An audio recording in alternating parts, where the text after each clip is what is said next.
So, I'm not a professional or anything, but I do have a vision. And that's where a lot of people start off, right? Like, the greats start off with a vision. Like, some people are given a vision, some people have to find their vision. And I feel like I had to find my vision because, my dad wasn't like a basketball star, for example.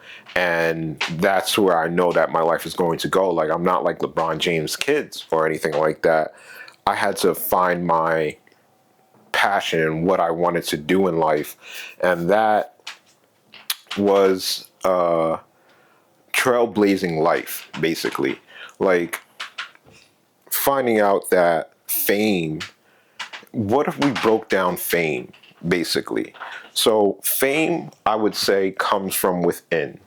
So, if fame comes from within, so I'm talking like mostly spiritual and also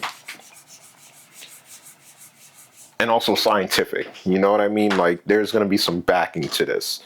The backing most people might not like. They'll be like, what are you talking about? Like, this should be taken down. But so fame is like a scientific question. You know the Flash, right? How he got his powers. He got it from a chemical equation. So basically, it was a bunch of chemicals, and then it was a lightning strike. So he needed a bunch of chemicals, then he needed a power source that was powerful enough to get him to that state of being. And when he reached that state of being, he had all his powers, and he's able to basically become the Flash. So, how is this an accident in society? At first, it must be done. How is it not like an accident? How is it like specific, basically? Like, can you break it down to the point where it's like, all right, the Flash got his powers because he's the Flash and he's the only one that can get his powers, but technically, other people can get his powers as well. It's just like this whole fame concept. If I see a famous person, I can become a famous person. That's basically how you have to see it. Now, that means if you see a trillionaire, you can become a trillionaire. I hate these. It makes so much noise. Do you hear this? I think you guys can hear it. It picks up on the microphone. It's like the crackling sound of undone floors. Like, this house is old, and I think we used to have carpets in here, and we dug out the carpets and we put wooden floors on top of it. But what they didn't do, now listen here, they didn't silence the floors. There is a way for carpenters to make sure that the floor stays silent. I think literally all they do is they put nails into the old ones, into the old frame, just to refasten them, and then they put, new wood on top of it. Because if you just put new wood on top of it, unfortunately, it's still gonna creak like this. But anyway, for example, Batman had the formula to create the Flash. Everybody saw the movie about the Flash, and Batman helps him recreate the process. Now, by the Flash teaching the Batman how to do the process, you know damn well that the Batman has it all saved onto his computer, all the formulas and everything, and the lightning bolt that he needed. But he clearly saw how the first time it didn't work. He got shocked and he just burned, and he almost died. And he was like, "Do it again, do it again." So the Batman was like, "What is wrong with you? Like, this is not going to work." And he's like, "No, do it again, do it again." He does it again, and it works the second time. Now, so you're asking, why does the Batman essentially do it himself? Like, why not get himself some superpowers? Well, then you got to look at the biological makeup of the Flash. There is a specific biological makeup that allows him to become the Flash. So if he's becoming the Flash and not everybody can do it, does that mean that he's destined to become the Flash? Well, it goes back to the question of, if you see a famous person, you can become a famous person. If you see a trillionaire, you can become a trillionaire. it's more like a spiritual type scientific thing. Once I come back to that again, I kind of forgot what I was talking about. But oh, why can't they essentially become? Why can't Batman become the Flash if he knows a scientific formula for it? And does it break down into, well, the Flash has specific key points that he needs in order to become the Flash. So can everybody really become famous if you just explained it like that? That just means that not everybody can become famous. But you got to look at it a little bit differently. You got to see that, yes, the Flash is the Flash, but Batman is also the Batman. He has some type of makeup that allows him to become the Batman, but he has all this knowledge that he can become a superhero that's beyond a regular guy in a suit throwing bat boomerangs and stuff like that. So he has the knowledge, but does he do it is the question. And you always see that the Batman becomes this old guy, and then he teaches another student how to become. He teaches Robin, and he teaches Nightwing, and then he teaches there's this futuristic Batman, the one with the red bat thingamajiggy. I used to have a toy like that. It was so cool. But so why doesn't this change anything?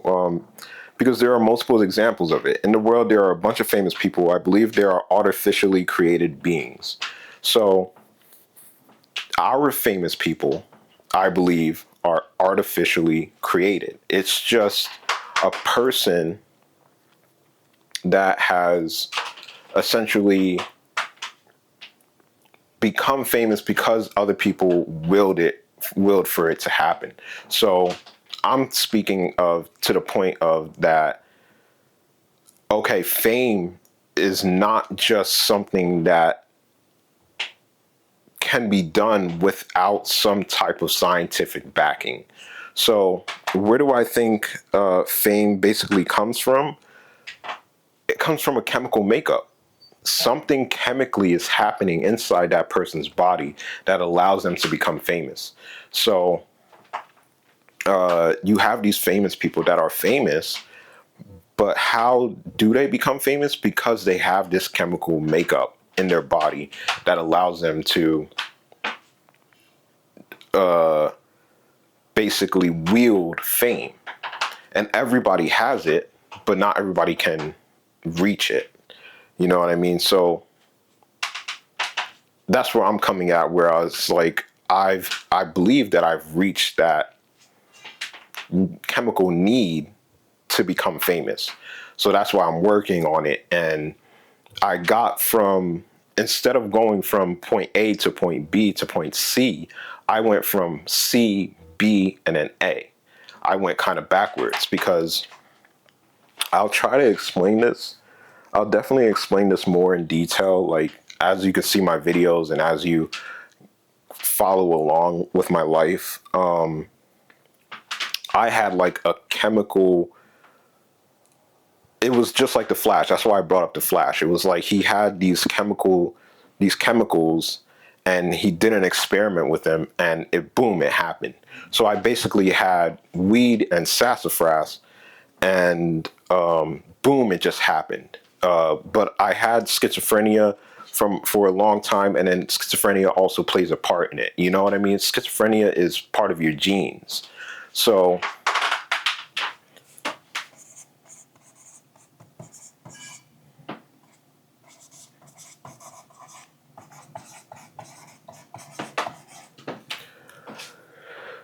schizophrenia is part of your genes. It's not something that you can just get, and it's not something that you want. And what schizophrenia does is that it can make you delusional. It makes you see and hear things. So basically, I have auditory hallucinations. I don't really have visual hallucinations, but I've seen this guy. He has visual hallucinations. He explained it, and he shows people what he sees. Now, I'm sure that he's on medication for it. I don't think that he's out here just posting stuff and not on medication. But as you can see, that the medication doesn't take it all away.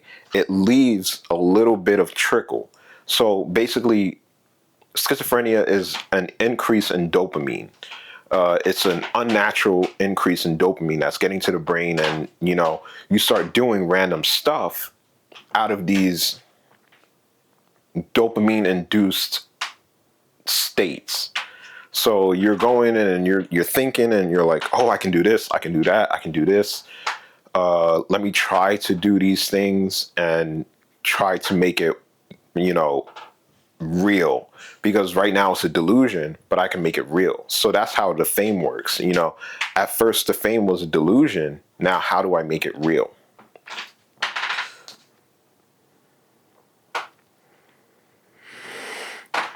Okay. So how can I say that fame is a chemical reaction? Because you can see from different stories that famous people have, they explain their way to the top. Like, for example, Nicki Minaj. Nicki Minaj explains that, hey, I used to work a lot of these jobs and I would get fired a lot. I wouldn't be able to work and it wasn't really making sense for me. But after that, I started rapping and then I got famous. So it's like around this certain age, these people get famous. Like, fame is really an anomaly. Like, it seems like an anomaly, but it's a chemical equation is what I'm trying to say. It seems like an anomaly, but it's not.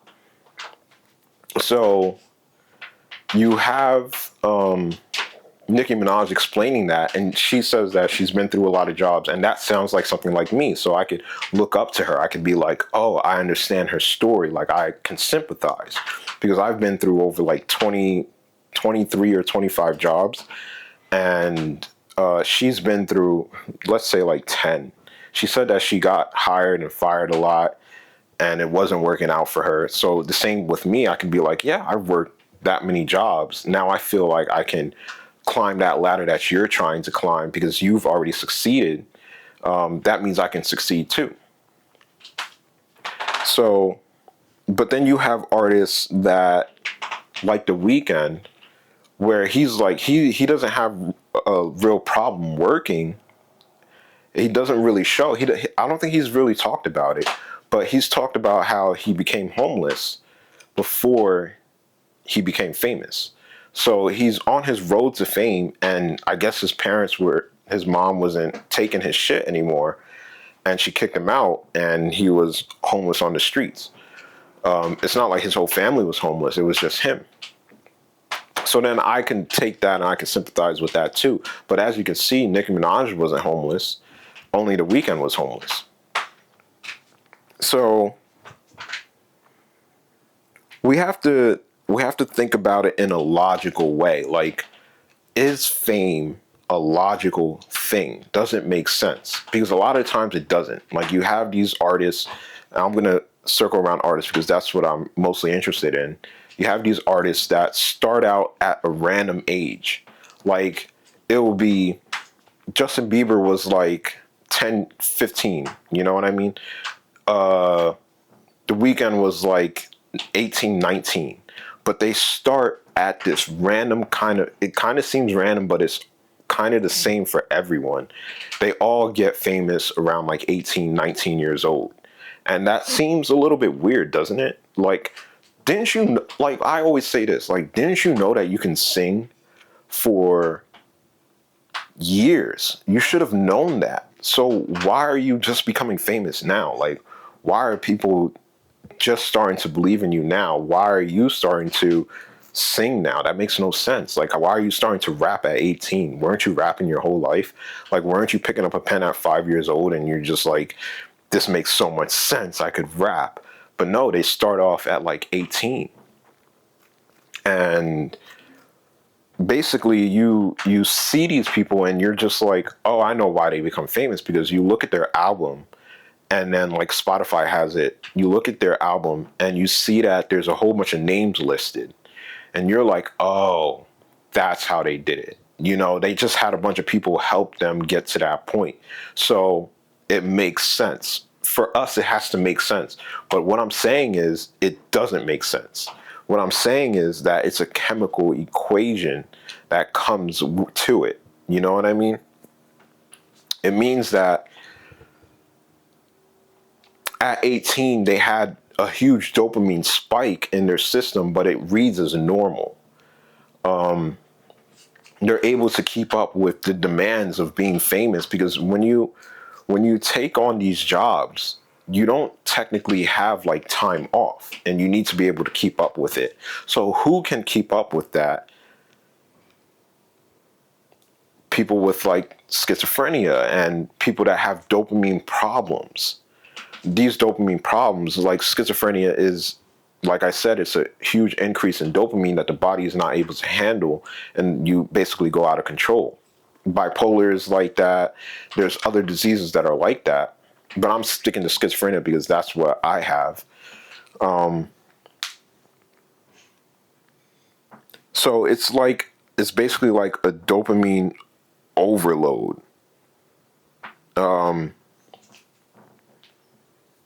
But my question comes to this. It's like, if these people have become famous artificially, what does artificially mean? I feel like it means that there is no progress that happens after they become famous. So they become famous and boom, nothing happens. It's just like they just do the same thing over and over and over again. That's what I mean by I think that it's artificially created. My theory is that it's artificially created. These people get them on this habit and they're just able to keep up with it. You know, they have the dopamine levels to keep up with it. And like The Weeknd, for example, everybody says that, even I say that his music has a steady flow to it, meaning that not only was it good in the beginning, it's actually good towards the end as well. Like right now he released a trilogy. The trilogy was awesome, and his last album was Hurry Up Tomorrow, and Hurry Up Tomorrow sounded amazing. But there's other artists that either fall off or their stuff doesn't get as good. Like Avril Lavigne, her stuff was really good at the beginning, but you got to remember that she wasn't writing everything that she sang. Like I just saw last night, there's this one hit song that she has that wasn't written by her, and I was very surprised. I was like, "Oh crap, you didn't write that?" And the writer was like, "This is me. I wrote this song." And then you see her followers. You see Avril Lavigne with millions of followers, and then you see the writer of that song, that specific song that helped Avril Lavigne get to that point.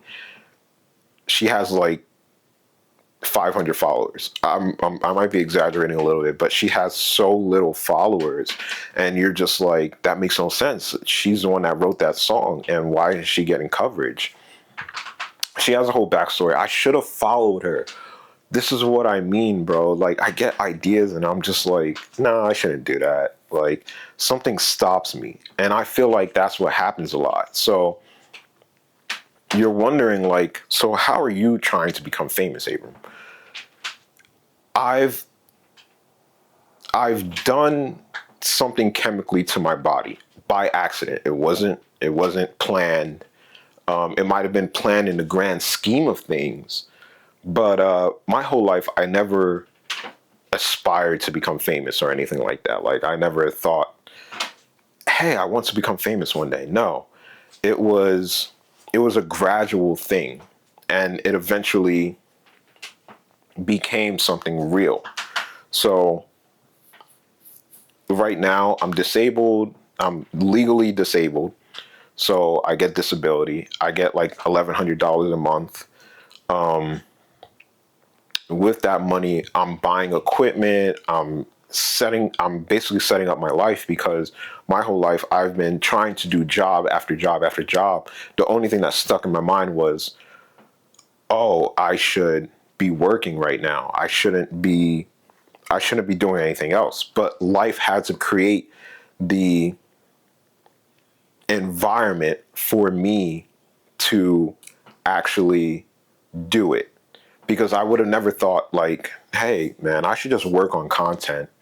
I should just start creating stuff. Like when I was 15 years old, I wasn't sitting here talking to myself. I wasn't doing that. But I've gone to mental institution after mental institution, and I've seen these different people and how they deal with their mental disabilities. I've seen people talk to themselves, but they talk to themselves like right out loud. But for me, I was writing. So I was writing a lot. And then when I got on medication, I stopped writing.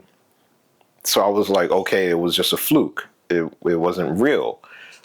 It was just delusions. But then at one point during my journey with schizophrenia, I started talking to myself. And then that's when I was just like, you know what? I can start recording myself now. This is amazing. In a state of delusion I shouldn't say delusion. I would say in a state of manicness. They call it a manic episode when you have spikes of energy and you do random things. They call that manic. So I would have those random things, but I would have it stuck in my mind. I'm like, you know what? I could record this because what I'm saying actually makes sense to me. It might not make sense to you at first, but I'm getting somewhere. Like I just tried to explain to you about this fame thing, and hopefully there was a beginning, middle, and end to that story. But I struggle with getting a story from the beginning, middle to end. This is why I write things down, and I even put it in Gemini, Google's AI, and I tried to. You see how I can't really multitask, and I feel like I have to stay in tune with the camera. Like I can't go over here and start writing. Like I know I got the flash, I got schizo, gene related. So it's kind of like that, like back to the Flash thing. The Flash needs the specific chemical makeup for this thing to happen. And then you also need to be a specific person. So what does this world need from a person that wants to become famous? They need somebody that can keep going, that has new ideas, that can recycle ideas and not worry about it. Like what I say in a lot of my videos, like everybody should start recording. You know, people, Joey's parents, for example, really help me out because they watch my stuff and they're like, you know what, you should take a video of this, you should take a video of that. And I'm very hesitant because I'm like, I don't want to be that person that's like, can I record this? Can I record that? I feel very out of place because when I started doing it, it was at a point of when I was manic and I was trying to videotape everybody without them knowing because I didn't want to ask. But now people are asking me to do it. So that helps me out 100%. So shout out to them. But like I said, it's very hard for me to do point A, point B, point C type stories, which is why I allowed myself to really just talk the way I did when I was manic. And I noticed that when I had more dopamine flowing through me, and because I would not take my medication and I would smoke CBD, not saying anybody should do this, not trying to promote this or anything, but by doing that, I saw a side of myself that you wouldn't see. And I was very surprised by it. So I tried to record myself, but all the recordings were a dud because I took videos, I took audio recordings, and then I just stopped. I just kept recording. What I did, I started recording 24/7. So now I can't even find when I was talking in my recordings. It was just a jumbled mess. I was manic at the time. So I wasn't really thinking, and I was thinking too much. I was doing too much and I wasn't regulated, but I needed to be regulated. So that's what the medication's for. So if anybody has a mental illness, please take your medication. You know what I mean? Like it's imperative. It's really important. For example, my friend, I'm not going to say her name because she's going to get pissed off, but she's diagnosed with something, and they are like, we can give you medication for it. I know what we say, like a lot of these doctors, they're over medicating us and we need to stop it. But I think we should take a step back and really think for a second. Like, a lot of these people actually do need it. And it's important for us to listen to those professionals, and you can get a second opinion, you can get a third opinion, you can do all that. And even if you think that you're functioning normally, you're probably not functioning normally. You need to get back to that state of homeostasis. You need to get back to that place where you can grow, because unfortunately, if you're not taking your medication, you're not growing. You know, it may seem like you're growing, but that's just a natural course of life. But overall, you're not growing. You're just hurting yourself. But I've learned through trial and error. You know what I mean? It wasn't easy for me. And hopefully it's a little bit easier for you. Hopefully you watch my videos and you're like, well, he actually does say you should take your medication. And 25 minutes in, like, I don't want people saying like he's promoting drugs. Like, I'm not promoting drugs, bro. Like, I know what drugs do, unfortunately, but I can say this, like, you should definitely drink your coffee. Like, everybody drinks coffee. Everybody does some type of, everybody's hyped up on something, but you don't know what to say at. But I'm just going to leave it right there because we're going to get into a whole new topic. But yeah.